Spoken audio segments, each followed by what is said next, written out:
네, 오늘커의 당잠사입니다. 당신이 잠든 사이 전해진 소식들 확인해 보시죠. 먼저 오늘장 한마디 열어보겠습니다. 낙관주의는 그저 모든 게 다 멋질 거라고 믿는 삶이 아니다. 그건 그저 아니란 태도다. 낙관주의는 중간에 차질이 있더라도 시간이 지나면 좋은 결과가 나올 확률이 크다는 믿음이다. 모건 하우절의 돈의 심리학에 나오는 내용입니다. 역사도 사실 이 사실을 일깨워주고 있습니다. 과거 여러 위기의 시기를 거쳐왔는데요. 시계열을 길게 놓고 지수를 보자면 현재 위치는 물론 10년 전 수준으로 회귀하고 있습니다만 20년 전, 30년 전 수준보다는 위쪽에 위치해 있습니다. 다만 이 약세장의 시간은 극도의 스트레스와 엄청난 고통이 수반된다는 점을 부인할 수는 없죠. 또한 우리가 점쟁이가 아니기에 약세장이 현재 얼마나 더 지속될지는 그 누구도 알 수 없습니다. 그렇기에 그저 그런 안일한 태도가 아닌 냉철한 낙관주의의 관점으로 이 시간을 버텨야 하지 않나 싶습니다.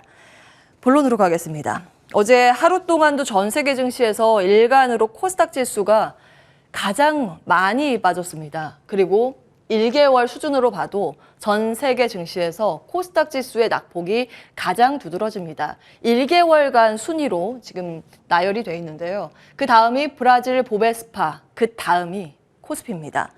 정말 씁쓸을 넘어서 마음이 함께 무너지는 심정이죠. 그런데 여기서 이렇게 많이 빠졌는데 설마 더 밀리겠나? 라는 이야기도 많이 나오는 요즘이기도 합니다. 우리나라 솔직히 저평가지 않느냐라는 논리인데요. 다음 보겠습니다.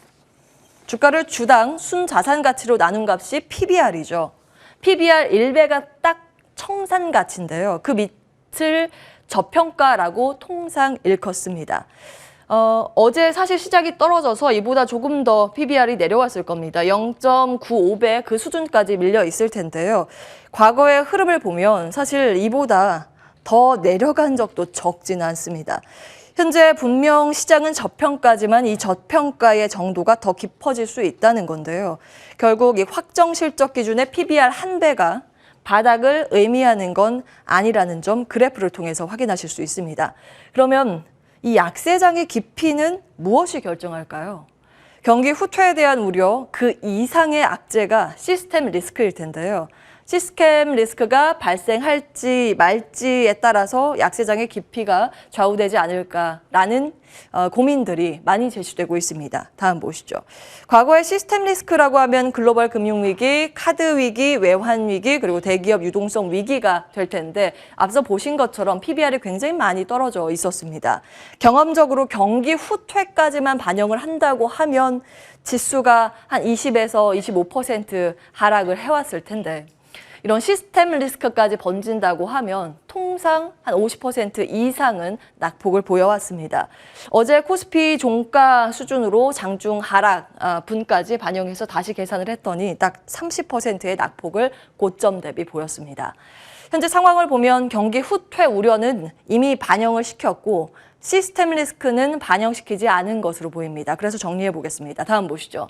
이 시스템 리스크란 부채에서 비롯된 신용 위기를 의미하죠. 특정 경제 주체가 파산하면 이 연관된 금융기관이 손실을 입고 또 이로 인해서 신용 경색이 나오고요. 이 금융 불안이 실물 경제까지로 전이가 되는 과정입니다. 이렇게 실물 경제 상황이 안 좋다 보니 다시 다른 주체가 파산을 하는, 그래서 또 금융기관이 손실을 보게 되는 이런 악순환의 고리가 나오는 게 시스템 리스크인데요. 해당되는 과거 사례가 양쪽에 정리가 되어 있습니다. 이러한 경로가 전개되는지 여부가 이번에 하락장의 가장 중요한 체크 포인트가 될 듯 싶습니다. 물론 시스템 리스크의 여부를 떠나서 지금 심리가 무척 취약해 있고 행동 경제학으로 봐도 심리가 경제에 미치는 영향은 무시할 수 없습니다. 다음 보시죠. 신임철 박사의 행동경제학 관한 논문 내용을 발췌해봤는데요. 인플레의 원인 다 알고 계실 겁니다. 세 가지가 대표적으로 꼽힙니다. 총 수요 증가가 인플레이션을 초래하는 것, 코로나19 때 위기 극복을 위해서 각국 정부가 통화 팽창 기조의 정책을 수립했죠. 돈을 굉장히 많이 풀었습니다. 그로 인한 인플레이션이 첫 번째 최근 원인이었고요. 그 다음이 비용 인상으로 인한 총공급 축소입니다. 대부분 대외 변수가 원인인데 코로나19로 가뜩이나 공급 병목이 있었지만 여기에 불을 붙인 건 러시아의 우크라이나 침공입니다. 그로 인해서 공급 축소까지 이끌어진 모습입니다. 사실 수요 견인보다 공급 축소의 원인이 질적으로 훨씬 더 좋지 않습니다. 왜냐하면 이 부분은 그냥 수요 단만 잡으면 되는데 공급까지 건드리면 경기 침체 우려를 건드릴 수 있는 스태그플레이션을 자극할 수 있는 요소이기 때문입니다. 세 번째가 기대 인플레이션인데요. 기대 인플레이션은 가계, 기업 등의 경제 주체들이 현재 주어진 정보를 가지고 주관적으로 전망하는 1년 후의 인플레이션을 말합니다. 기대 인플레이션은 앞으로 실제 인플레이션이 계속 오를 거라는 자기 실현적 예언의 속성을 가지고 있다고 평가를 받는데요. 이를 자극하는 5가지 요인을 정리해봤습니다. 첫 번째, 손실 회피 성향입니다. 상품 가격이 오르면 이거 손실인데 이렇게 가격 인상 우리는 체감을 하게 되죠. 그렇지만 반대로 상품 가격이 떨어진다고 해도 이득 이렇게 생각하지는 않습니다. 이익보다 손실을 볼 때 체감적으로 더 크게 느낍니다. 그래서 1,000원 하던 컵라면이 900원으로 싸진다고 하더라도 싸졌다고 별로 느끼진 못하는데 1,000원 하던 컵라면이 1,100원이 된다 그러면 이거 비싸서 한 3번 먹을 거 2번만 먹어야겠다 이런 생각을 하게 되죠. 기대 인플레이션도 이 오르는 데 더 민감하게 반영되는 이유고요. 준거점 효과라는 게 있죠. 물가가 올라도 임금이 같이 오르면 기대 인플레이션이 큰 반응을 보이진 않지만 임금이 물가보다 덜 오르면 기대 인플레이션은 높게 형성된다는 내용입니다. 이용 가능성 편향은 사람들이 자신의 기억에 남는 상품 가격 변동을 떠올려서 이 기대 인플레이션에 반영시킨다는 건데요. 저의 경우 과자를 좋아하니까 옷이나 신발 가격이 별로 안 올랐고 과자 가격 정도만 올랐는데 그렇다면 저는 옷이나 신발 가격은 잊어버리고 과자 가격만 기억을 하는 거죠. 그래서 과자 가격 상승분만 기억을 하고 이것을 기대 인플레이션에 반영을 시킨다는 겁니다. 군중 심리나 확증 편향은 많이 알고 계실 겁니다.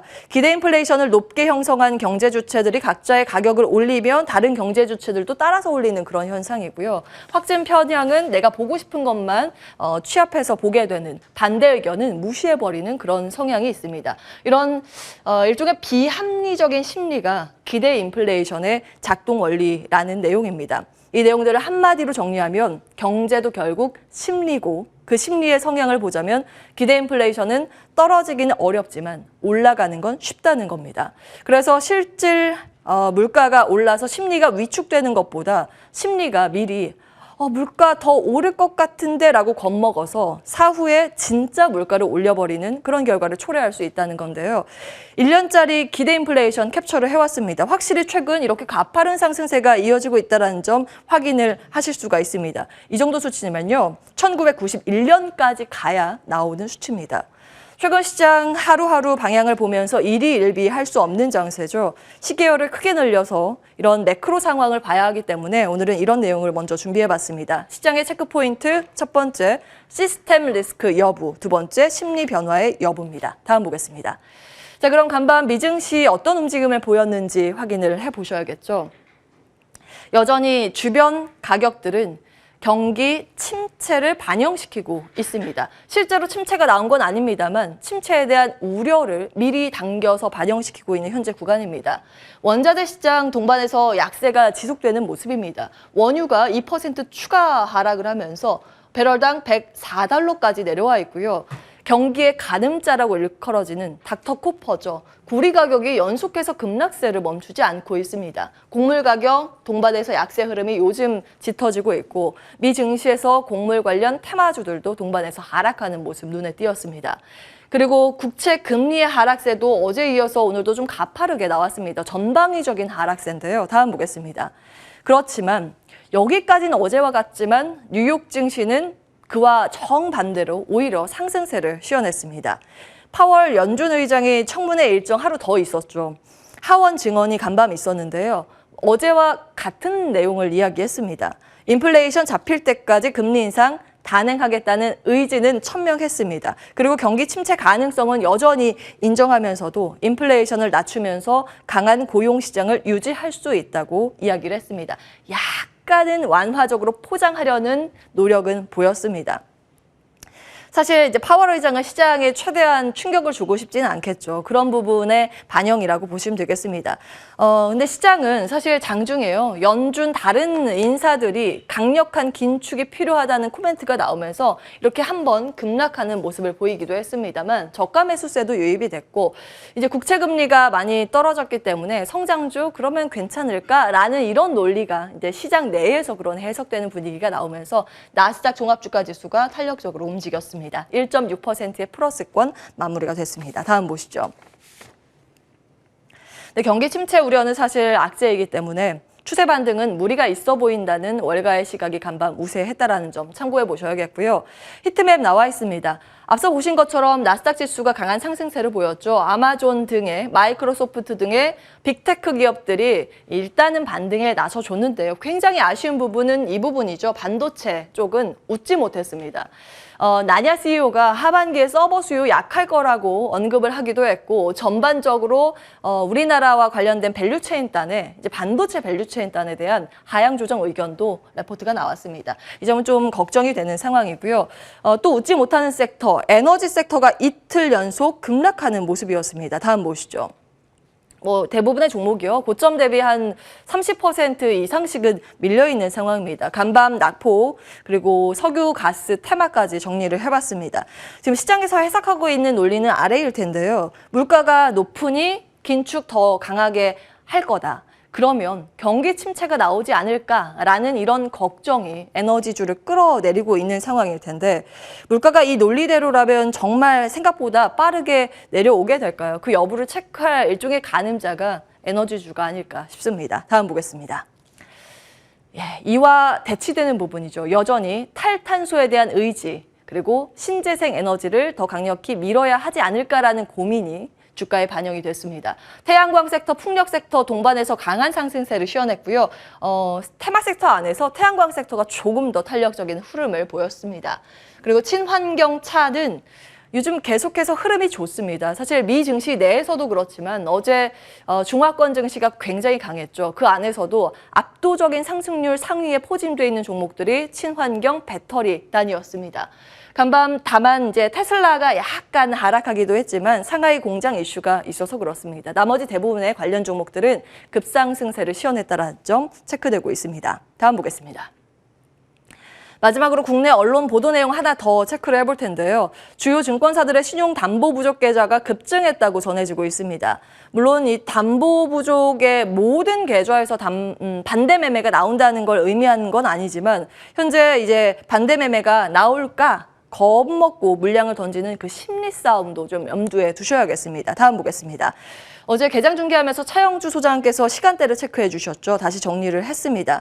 근데 보시면 시가 10시, 오후 2시, 오후 3시 이렇게 나와 있는데 오후 2시에 스톡룬 반대 매매가 많이 나오지 않고 물량이 출회되지 않고 지수가 오르게 될 경우 오히려 이때 회피용 매매는 나오지 않을 가능성은 있습니다. 오늘 쌍끌이 형님께서 CAFD 반대 매매 관련 내용 준비하셨다고 하니까요. 자리 옮겨서 구체적인 내용 듣도록 하겠습니다.